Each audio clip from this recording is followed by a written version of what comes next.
forewarned weather. Good afternoon, Utah. It's going to be a busy day across the Beehive State as we have a storm system currently working its way through. We've seen scattered showers across northern, central, and in southern Utah.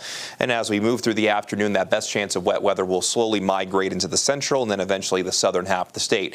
Most of the wet weather that we're seeing in the northern half of the state is mainly favoring the high terrain at this point, with just a little bit of light rain in portions around Utah County and also over towards the West Desert, just west of the Great Salt Lake, as we're still seeing times of snow around Park City, and we're seeing rain and snow around Heber with that temperature just above freezing.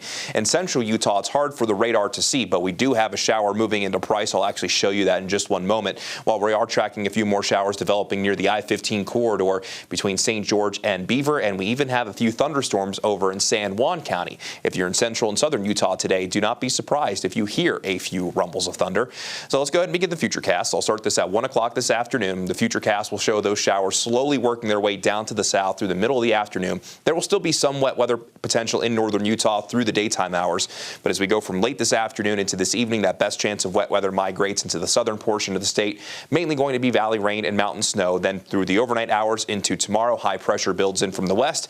We'll see a northerly flow, calmer conditions for our Friday, but it's going to be a little bit cooler than what we find today.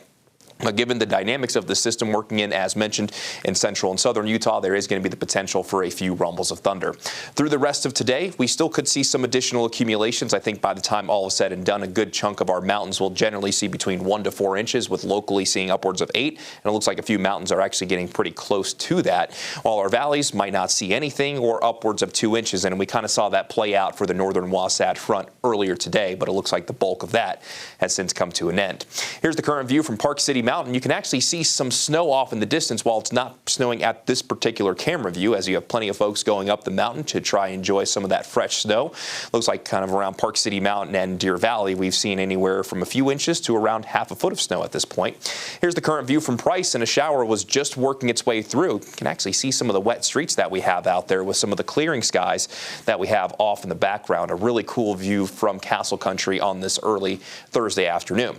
Temperatures are mainly in the 30s and 40s at this point. Price, you saw mainly rain because you're sitting at 45 degrees. It's 43 in Provo, 37 in Heber, which is why we're kind of seeing a wintry mix at this point down in Heber itself, 35 degrees in Logan, where we are still seeing some snow, and the temperature is currently sitting at 55 degrees in St. George. Daytime highs today across northern Utah will be about 3 to 5 degrees below our seasonal averages, 30s and 40s, while central and southern Utah will see a good mix of 40s and 50s.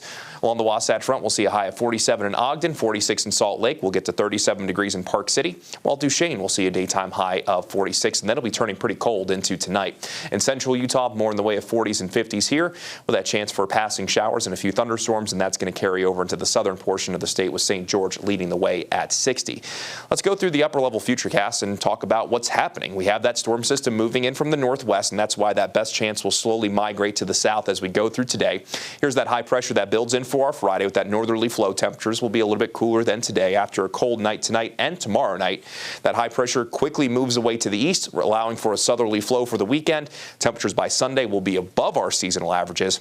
And then with high pressure out of the way, we're likely going to move into an unsettled pattern by early next week. In St. George, chance of isolated rain showers for today will be around 60 degrees again for our Friday. Then for the spring forward weekend, what's going to kind of feel like spring, with temperatures in the mid to upper 60s, then temperatures more so in the middle 60s through the first half of next week, as we bring in a decent chance of wet weather by Tuesday into Wednesday. Along the Wasatch Front, isolated rain and snow showers, but that chance of wet weather will gradually end from the afternoon into tonight. Low 40s for a high tomorrow, then warming through the 50s for the spring forward weekend. Then our next chance of wet weather arrives next week, with temperatures easing back down to the upper 40s by Wednesday. Brian, Jillian.